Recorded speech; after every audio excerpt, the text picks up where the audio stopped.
อันนี้กรบนั้นจะเป็นตัวสมุนจนบ่อยจนถึงได้คำบรรยายตัวสนากรรมวิธีใบสำนวนตัวสนิทจนนี่คือจะเป็นโอทีประมวลในการที่ระบายยังหายได้ยังกำบรรยายดัชรูปเพียบในขนมสิทธิ์โยดไม่สลางระบบขณะเมตาวิในประเทศจีนจากกัมพูชี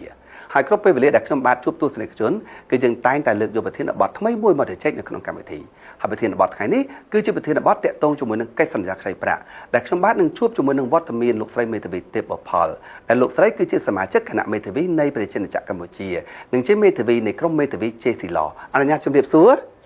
บาทกันตัวในกิจนี่คือชื่อสำนวนที่มวยเด็กชมบาเตรียมนำไปชาร์จสู้แต่การหลกใส่ตัวแต่ดองหลกใส่เมทวีในขนมกรรมที่เด็กบอกชมบาได้เรียบจำชื่อใบสำนวนนี่สำนวนที่มวยชมจังสู้แต่การหลกใส่เมทวีท่าตาในขนมไก่สัญญาใจพระโกมีจำนวนจะไปกลายចាអញ្ចឹងមុននឹងឆ្លើយសំណួររបស់លោកដាវុតខ្ញុំសូមធ្វើការបង្ហាញបន្តិចថាកិច្ចសន្យាខ្ចីប្រាក់នេះនៅក្នុងអ្នកច្បាប់យើងគេហៅថាកិច្ចសន្យាខ្ចីបរិភោគហើយកិច្ចសន្យានេះគឺវាបានកើតឡើងនៅក្នុងជីវភាពរស់នៅរបស់ប្រជាជនយើងស្ទើរតែរាល់ថ្ងៃអញ្ចឹងខ្ញុំលើកឧទាហរណ៍ឲ្យសាមញ្ញថាខ្ញុំខ្វះខាតលុយហើយខ្ញុំបានទៅខ្ចីមិត្តភក្តិខ្ញុំអញ្ចឹងខ្ញុំថាពួកម៉ាក់ឯងខ្ចីលុយ10000មក6ខែក្រោយឯងសងវិញអញ្ចឹងមិត្តភក្តិខ្ញុំគាត់ក៏និយាយថាអត់អីទេចាំពេលលុយឲ្យប៉ុន្តែត្រូវសងតាមពេលកំណត់មកព្រោះគ្នាក៏ត្រូវការលុយដែរអញ្ចឹងសកម្មភាពរវាងខ្ញុំជាមួយនឹងមិត្តភក្តិខ្ញុំនេះតាមន័យច្បាប់មានន័យថាយើងកំពុងតែបង្កើតកិច្ចសន្យាខ្ចីប្រាក់ចាហើយបើនិយាយឲ្យសាមញ្ញគឺខ្ញុំจะពាក់លុយមិត្តភក្តិខ្ញុំហើយខ្ញុំត្រូវសងមិត្តភក្តិខ្ញុំនៅពេលដែលកំណត់សងបានមកដល់ចាអញ្ចឹងចូលដល់សំណួររបស់លោកដាវុតសួរថាតើនៅក្នុងកិច្ចសន្យាខ្ចីប្រាក់នេះយើងត្រូវទៅសេចំណុចអីខ្លះចាអញ្ចឹងទី1គឺប្រាក់ដើមចាគឺទំហំនៃប្រាក់ដើមមានថាប្រាក់ដើមមានចំនួនប៉ុន្មានហ្នឹងគឺយើងត្រូវទៅសេឲ្យបានច្បាស់លាស់ទី2គឺអំឡុងពេលខ្ចីប៉ុន្មាន6ខែ1ឆ្នាំឬក៏2ឆ្នាំទី3ហ្នឹងប្រសិនបើកិច្ចសន្យាហ្នឹងតម្រូវឲ្យកូនបំណុលបង់ជាការប្រាក់យើងត្រូវតែទៅសេអំពីអត្រាការប្រាក់ចាហើយមួយទៀតហ្នឹងយើងឃើញថាវាអាចនឹងមានករណីដែលកូនបំណុលដល់កំណត់ពេលសងតែក៏អត់សងលុយយើងទេអញ្ចឹងអាហ្នឹងគឺតាមផ្លូវច្បាប់ម្ចាស់បំណុលគឺគាត់កាត់ឡើងនៅសិទ្ធិទាមទារការប្រាក់ក្នុងអំឡុងពេលយឺតយ៉ាវដែលភាសាច្បាប់ហៅថាការប្រាក់យឺតយ៉ាវអញ្ចឹងនៅក្នុងចំណុចនេះគឺ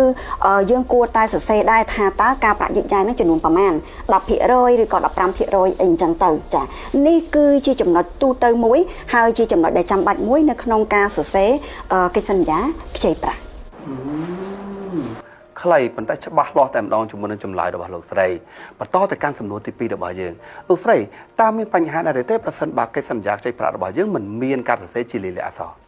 ចាតកតងជាមួយនឹងការបង្កើតកិច្ចសន្យាខ្ចីប្រាក់នេះទោះបីជាបានធ្វើជាលាយលក្ខណ៍អក្សរឬគ្រាន់តែជាការព្រមព្រៀងដែលផ្ទាល់មាត់ក៏ដោយ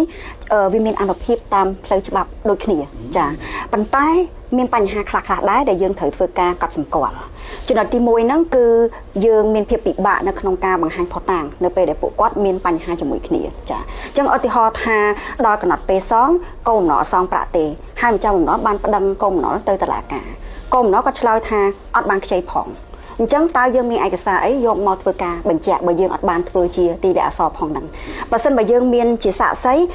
អាចធ្វើការបញ្ជាក់បានរវាងតំណែងខ្ចីប្រាក់ហ្នឹងប៉ុន្តែបើសិនជាយើងឯកសារក៏អត់សាក្សីក៏អត់នោះយើងមានការលំបាកនៅក្នុងការបញ្ជាក់ឲ្យតុលាការបានដឹងថាពិតជាមានការខ្ចីប្រាក់រវាងភាគីទាំងសងខាងពិតមែនចាចំណុចទី2ប្រសិនបើកិច្ចសន្យាខ្ចីប្រាក់ហ្នឹងមានកំណត់អំពីការប្រាក់ហើយគាត់អត់បានធ្វើជាលិខិតលាយលក្ខណ៍អក្សរទេអញ្ចឹងក្នុងករណីហ្នឹងម្ចាស់បំណុលគឺអត់អាចទាមទារឲ្យកូនបំណុលបង់ការប្រាក់បានទេលើកលែងតែកូនបំណុលហ្នឹងបង់ដោយស្ម័គ្រចិត្តចាចំណុចទី3គឺតាក់ទងជាមួយនឹងការប្រាក់យឺតយ៉ាវប្រសិនបើពួកគាត់ព្រមព្រៀងគ្នាថាក្នុងករណីដែលកូនបំណុលមិនសងប្រាក់តាមពេលកំណត់កូនបំណុលគឺត្រូវបង់ការប្រាក់យឺតយ៉ាវចំនួន 10% ក្នុងមួយឆ្នាំខ្ញុំឧទាហរណ៍អញ្ចឹងណាអញ្ចឹងគាត់អត់បានធ្វើជាលាយលក្ខណ៍អក្សរទេក្នុងករណីហ្នឹងការប្រាក់យឺតយ៉ាវដែលម្ចាស់បំណុលអាចទាមទារបានគឺត្រឹមតែ 5% ក្នុងមួយឆ្នាំតែប៉ុណ្ណោះចំណុចនេះគឺសម្រាប់ខ្ញុំផ្ទាល់គឺជាបទពិសោធន៍ថ្មីសម្រាប់ខ្លួនឯងហើយព្រោះតែយើងអត់មានបទពិសោធន៍ឬក៏អត់មានចំណេះវិជ្ជាជីវៈខាងមេធាវីលោកស្រីនៅពេលដែលលោកស្រីឆ្លើយសំណួរបាញ់មិញហ្នឹងគឺឃើញថាមានពាក្យជាច្រើនថាអត់សូមបំណុលតន់ពេលកំណត់អត់សូមបំណុលតន់ពេលកំណត់ខ្ញុំសូមចូលទៅកាន់សំណួរទី3ផ្ទាល់តែម្ដងប្រសិនបើគុំបំណុលមិនសងបំណុលតាមពេលកំណត់តើម្ចាស់បំណុលគួរធ្វើយ៉ាងណាដែរចានេះគឺជាចំណុចសំខាន់នៅក្នុងសំណួររបស់យើងចានៅពេលដែលកូនបំណុលគាត់អត់សងប្រាក់តាមពេលកំណត់ទេម្ចាស់បំណុលគឺទី1គាត់អាចធ្វើការដាស់តឿនកូនបំណុលគាត់អាចធ្វើការចរចាជាមួយនឹងកូនបំណុលដើម្បីរកដំណោះស្រាយណាមួយ ដើម្បីឲ្យឈ្នះទាំងអស់គ្នាចាផ្ទុយទៅវិញប្រសិនបើគាត់មិនអាចធ្វើការដោះស្រាយជាមួយគ្នាបានដូចជាកូនបំណុលកិច្ចវេះឬកូនបំណុលមិនព្រមសងអីជាដើមហ្នឹងគឺគ្មានជំរឿអ្វីក្រៅពីប្តឹងទៅតុលាការទេអញ្ចឹងនៅពេលដែលម្ចាស់បំណុលគាត់ប្តឹងកូនបំណុលទៅតុលាការទី1គឺគាត់អាចធ្វើការទាមទារប្រាក់ដើមចាទី2គាត់អាចធ្វើការទាមទារការប្រាក់ប្រសិនបើមានកំណត់អំពីការប្រាក់ចានិងកូនបំណុលមិនទាន់បង់ការប្រាក់ហើយទី3ហ្នឹងគឺគាត់អាចធ្វើការទាមទារការប្រាក់យឺតយ៉ាវផងដែរចាហើយនៅពេលដែលម្ចាស់បំណុលគាត់បានឈ្នះក្តីនៅក្នុងរឿងក្តីហ្នឹងគឺគាត់អាចដាក់ពាក្យសុំឲ្យតុលាការហ្នឹងគឺរឹបអូសទ្រព្យសម្បត្តិណាមួយរបស់កូនបំណុលដើម្បីធ្វើការលក់ដៃឡុងហើយប្រាក់ដែលបានមកពីការលក់នោះគឺយកមកសងម្ចាស់បំណុលអញ្ចឹងជារួមមកគឺយើងអត់មានការបង្ខំដល់រូបរាងកាយទៅលើករណីដែលខ្ចីប្រាក់មិនសងនោះទេពិសេសមែនតើខ្ញុំបានកាន់តែច្បាស់ហើយទៅលើអ្វីដែលជាចម្លើយរបស់លោកស្រីតែនៅពេលដែលនឹកដល់សំណួរនេះនឹកឃើញដល់ករណីតតិភាពពិតនៅក្នុងសង្គមណាមានរូបភាពដែលខ្ញុំមើលឃើញគឺថានៅពេលដែលយើងខ្ចីប្រាក់ណាក៏បំណុលបានដាក់សាយដើម្បីធានាការសងប្រាក់តើករណីនេះយ៉ាងណាដែរចាអរគុណសម្រាប់ការលើកពីករណីនេះចាអញ្ចឹងខ្ញុំសូមលើកជាឧទាហរណ៍ជាក់ស្ដែងមកទៅថាម្ចាស់បំណុលនៅពេលដែលគាត់ឲ្យលុយកូនបំណុលខ្ចីហ្នឹងគឺគាត់តម្រូវឲ្យកូនបំណុលហ្នឹងចេញសាយឬក៏តម្កល់សាយហើយក្នុងសាយហ្នឹងគឺបានសរសេរនៅចំនួនទឹកប្រាក់ដែលបានខ្ចីហើយបានចុះការបរិច្ឆេទដែលត្រូវសង